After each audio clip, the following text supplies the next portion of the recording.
करने जा रहे हैं वो आर्द्र भूमि पर बात करने जा रहे हैं, वेटलैंड्स पर बात करने जा रहे हैं। ध्यान से समझना। सबसे पहले तो इसको लगा दीजिए मोस्ट इंपोर्टेंट, कोई किंतु परंतु नहीं है, इस पे एग्जाम में आपके क्वेश्चन आता ही आता है। वेटलैंड्स क्या होती है, सबसे पहले तो इसको समझिए।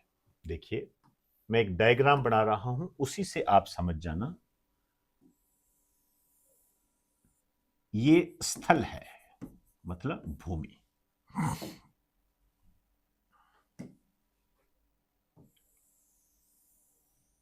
ये जल है, मतलब वाटर। इन दोनों का जो ये मिड पॉइंट है, इसे ही हम कहते हैं वेटलैंड। इसे ही हम वेटलैंड कहते हैं। उतार लीजिए इसको साथ साथ, ये वेटलैंड कहलाता है। ध्यान रखें ये चीजें।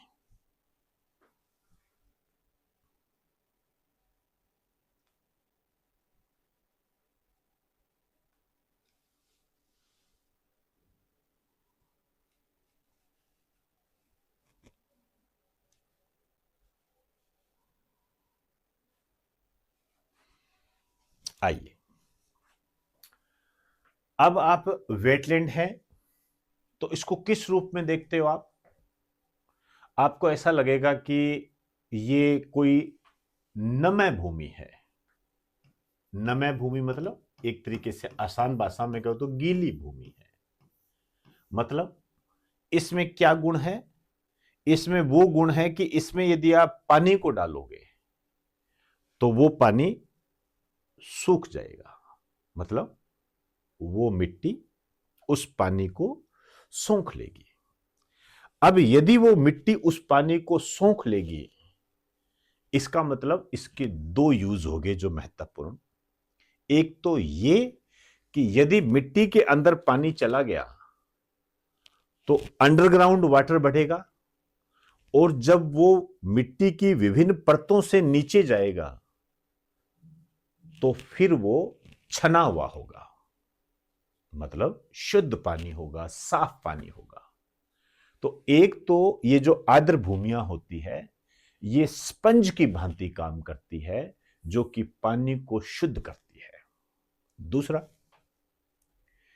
जैसे इस मिट्टी में पानी को सोखने का गुण है, इसका मतलब यदि किसी स्थान पर कोई बाढ़ की स्थिति पैदा होती है तो आप समझ सकते हो, बाढ़ में पानी का बहाव तेज होता है, तो वो मिट्टी उस पानी को सोख लेगी, तो बाढ़ के बहाव को नियंत्रित किया जा सकता है, कंट्रोल किया जा सकता है। ये दो मुख्य बातें आपको ध्यान रखनी है, हालांकि यूजेस और भी बहुत सारे होते हैं। तो इसमें लिखिए यूजेस या प्रयोग। सबसे पहले लिखिए, यह एक स्पंज की भांति काम करती है। यह एक स्पंज की भांति काम करती है,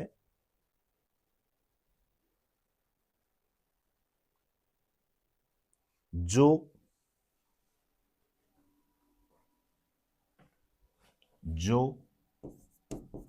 पानी को सोखने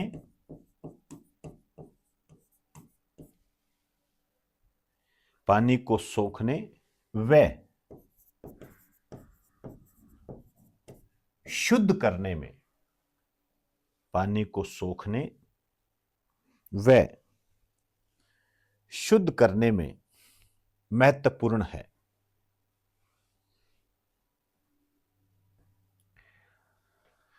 दूसरा लिखिए, बाढ़ को नियंत्रित करने में सहायक।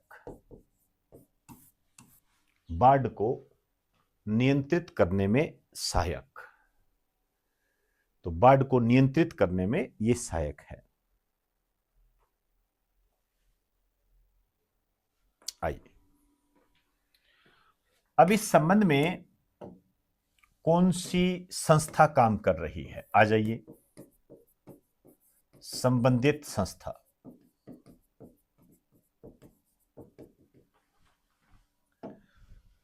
और ये जो संस्था है, इस संस्था का नाम है वेटलैंड इंटरनेशनल, वेटलैंड इंटरनेशनल है ये।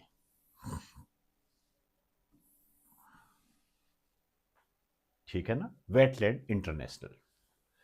अब ये जो संस्था है ये गैर सरकारी मतलब नॉन गवर्नमेंटल व गैर लाभकारी संस्था है, ये नॉन प्रॉफिटेबल संस्था है ये। इसका जो हेड ऑफिस है, मतलब ये कहां की संस्था है, ये नीदरलैंड की संस्था है। ध्यान रखना, यूरोपियन कंट्री है, एम्स्टर्डम इसकी राजधानी है, और ये वही नीदरलैंड है जिसमें हेग नामक शहर है जहां पर अंतरराष्ट्रीय न्यायालय है, इंटरनेशनल कोर्ट वो है। खैर हम अभी उस पर बात नहीं करेंगे। ये जो संस्था है ये क्या करती है, आर्द्र भूमि के संरक्षण पर काम करती है। तो एक तो इसका पर्पस लिख दीजिए, उद्देश्य, आर्द्र भूमि का संरक्षण, आर्द्र भूमि का संरक्षण,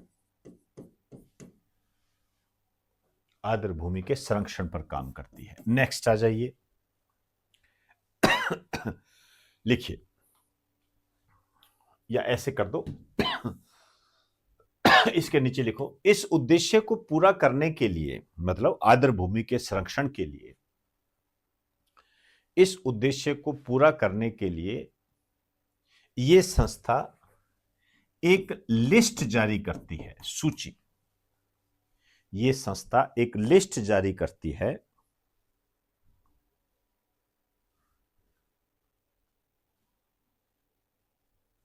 यह संस्था एक लिस्ट जारी करती है जिसे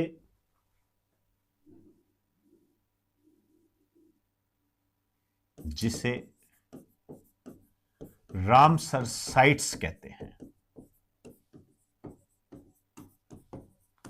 जिसे रामसर साइट्स कहते हैं। क्लियर? अभी दोबारा बात करूंगा इस पे। आइए इधर आ जाइए,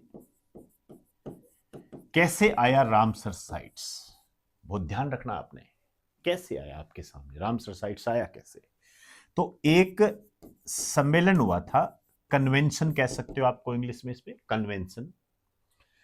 एक सम्मेलन हुआ था और यह सम्मेलन हुआ था 2 फरवरी 1971 को, 2 फरवरी 1971 को।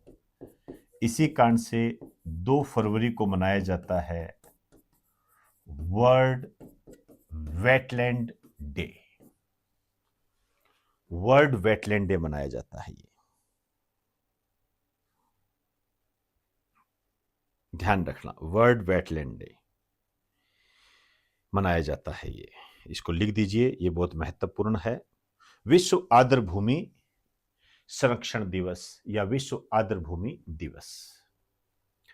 अब देखिए, पुराना करने की आपको कोई आवश्यकता नहीं है। मैं आपको बता दूं कि आप जो है यहां पर 2 फरवरी 2026 की थीम के लिए जगह छोड़ दीजिए बस। 2 फरवरी 2026 की थीम के लिए ये जगह छोड़ दीजिए, बस इतना ध्यान रखना है आपने, और कोई बड़ी बात नहीं है। आइए, अब जो ये सम्मेलन हुआ था, ये सम्मेलन हुआ था, स्थान था रामसर। रामसर ये ईरान का एक शहर है, ये ध्यान रखें, अच्छा क्वेश्चन है ये, रामसर, ठीक है ना। इसी कारण से इस सम्मेलन को यहां पर आप लिख सकते हो रामसर कन्वेंशन कहते हैं। इसी कारण से इस सम्मेलन को रामसर कन्वेंशन कहते हैं। वहां लिख दीजिए ब्रैकेट में रामसर कन्वेंशन। तो रामसर ईरान के अंदर हुआ था। इसी सम्मेलन में यह डिसाइड हुआ था कि हम एक सूची जारी करेंगे जिसे हम रामसर साइट्स नाम देंगे, ठीक है। आइए एक लाइन लिख दीजिए, कोई दिक्कत नहीं है। इसी सम्मेलन में यह डिसाइड किया गया इसी सम्मेलन में यह डिसाइड किया गया कि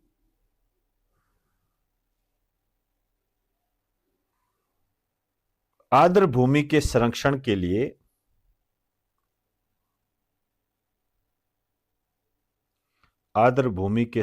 के लिए एक सूची जारी की जाएगी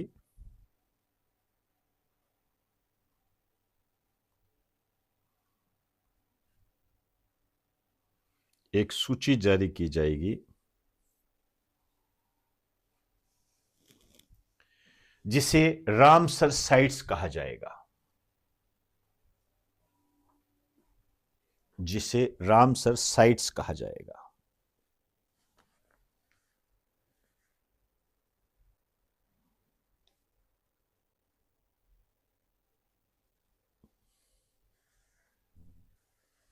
चलिए नेक्स्ट आ जाइए। होगी बात सारी। अब हमें इसको भारत से जोड़ना है, इंडिया से जोड़ना है। लिखिए, भारत में कुल रामसर साइट्स,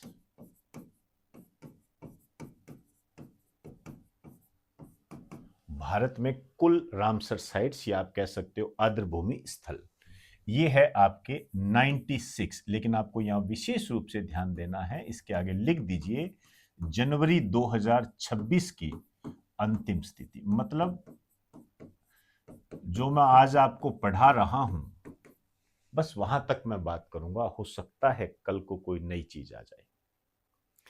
लेकिन अब ये जो रामसर साइट्स आपके सामने है, इसमें आपको कुछ बातें ध्यान रखनी है। ये जो 96 है, आपको ये ध्यान रखना है, ये 96 जो रामसर साइट्स है, ये टोटल कितने एरिया के अंदर है,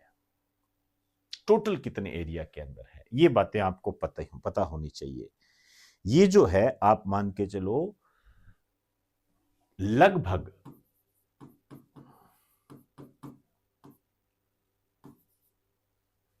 13,30,000, लगभग 13,30,000 हेक्टेयर। ध्यान रखना, लगभग है, ध्यान रखना। मोटे तौर पर आप ये कह सकते हो 13,500 लाख हेक्टेयर, मोटे तौर पर। आपसे एक्यूरेट कोई नहीं पूछेगा, लेकिन आपको यह पता होना चाहिए कि 13.5 लाख हेक्टेयर लगभग, मैं यहां पर लिख देता हूं, या आप लिख सकते हो 13.50 लाख हेक्टेयर। ये बात मैं आपको जोर देकर इसलिए कह रहा हूं क्योंकि अब जो क्वेश्चंस बनेंगे वो ऐसे ही बनेंगे।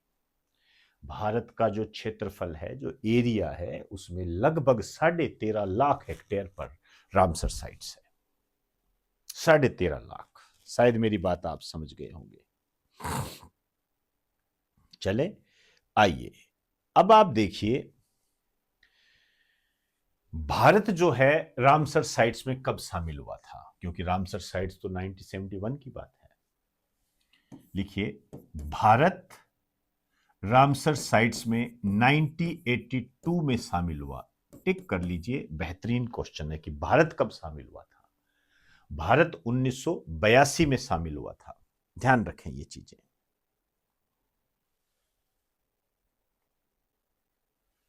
चलें आइए, अब ये जो 96 है,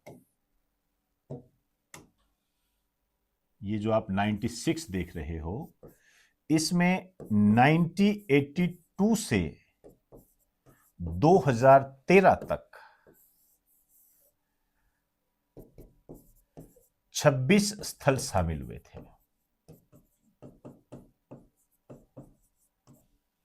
26 स्थल शामिल हुए, और 2014 से 2025 तक, ये बहुत महत्वपूर्ण बात बताने जा रहा हूं आपको। अब आप देख लीजिए, 82 से 2013 तक 26 स्थल शामिल हुए थे, और 2014 से 2025 तक कितने शामिल हुए, आप देख लो।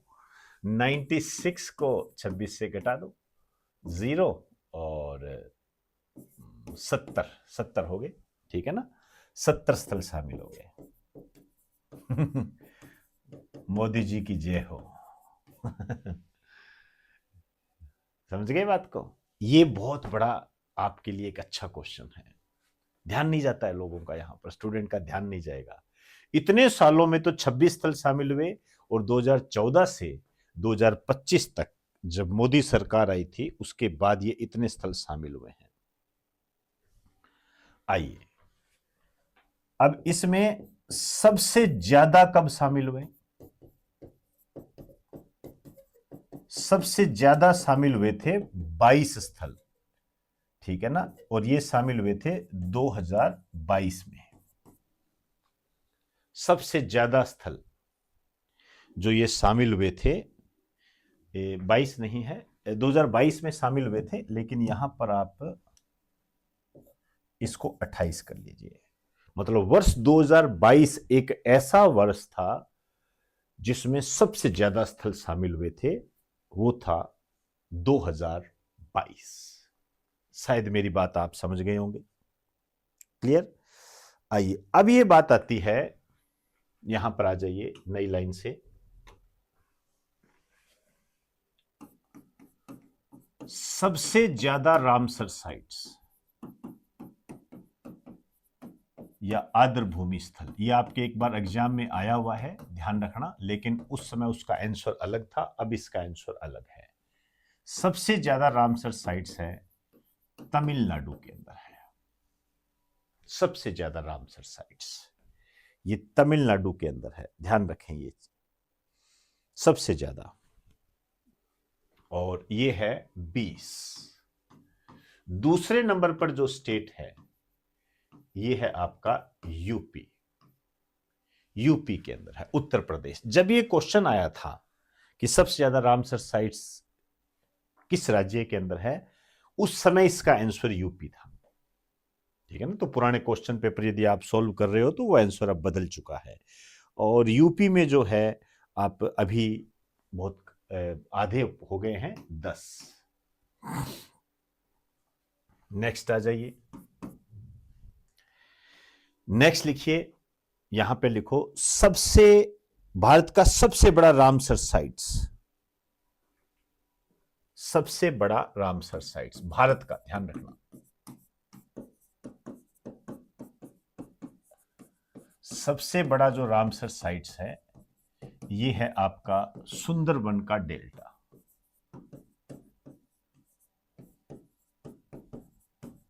सुंदरबन का डेल्टा, वेस्ट बंगाल। इसके बारे में आपको बताया हुआ है अच्छे तरीके से। पश्चिम बंगाल का है, विश्व का सबसे बड़ा डेल्टा भी यही है। तो भारत का सबसे बड़ा रामसर साइट्स है सुंदरबन का डेल्टा। यह आपके लिए बेहतरीन क्वेश्चन है। अब इसमें आपको राजस्थान को जोड़ना पड़ेगा। राजस्थान में रामसर साइट्स, 2 मिनट रुक जाइए, 2 मिनट रुक जाइए।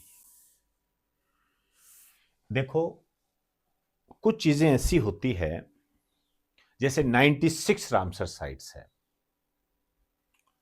तो हल्का सा आपको बैकग्राउंड पता होना चाहिए। ज्यादा नहीं, मैं ज्यादा नहीं कह रहा हूं, कम से कम आपको यह पता होना चाहिए कि 95वां 95वां रामसर साइट्स कौन सा है, और कम से कम सा आपको यह भी पता होना चाहिए कि 96वां रामसर साइट्स कौन सा है। इतना तो आपको पता होना चाहिए, इसके बगैर तो देखिए काम नहीं चलेगा, ध्यान रखना है। तो 95वां जो रामसर साइट्स है ये है कोपरा जलाशय।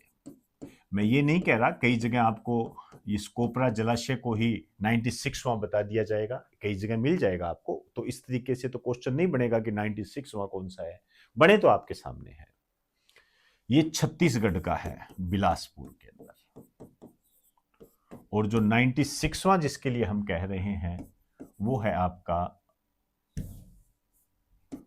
सिलीसेड झील।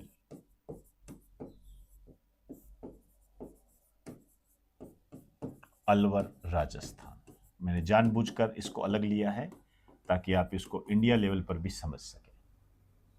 सिलीसेड झील अलवर। अब आ जाइए राजस्थान के संबंध में। जो बच्चे राजस्थान के एग्जाम की तैयारी करते हैं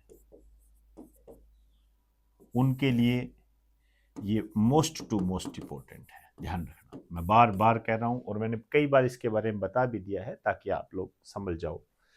राजस्थान के संबंध में यदि आप बात करोगे तो इसके अंदर आपको मिलेगा जैसे केवलादेव राष्ट्रीय उद्यान, नेशनल पार्क,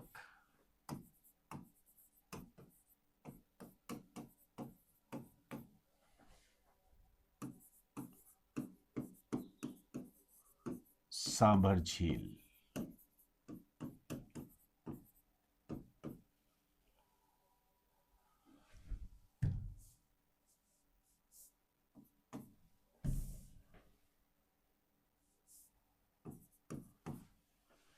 तीसरा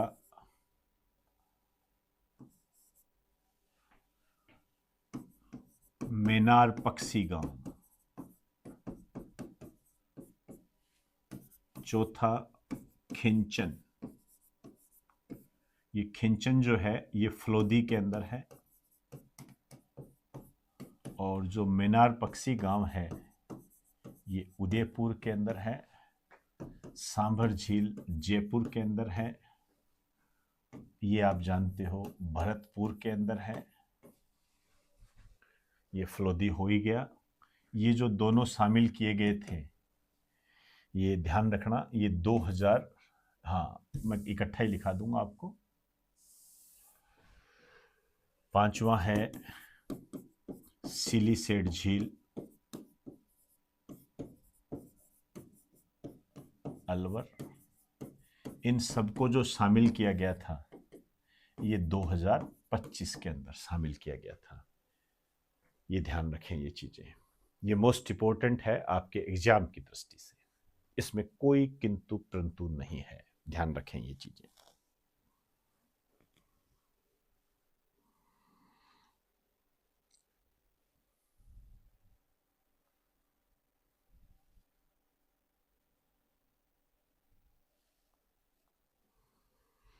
क्लियर? तो ये बातें थी जो मैंने आपको बताई, आपके एग्जाम की दृष्टि से ये मोस्ट टू मोस्ट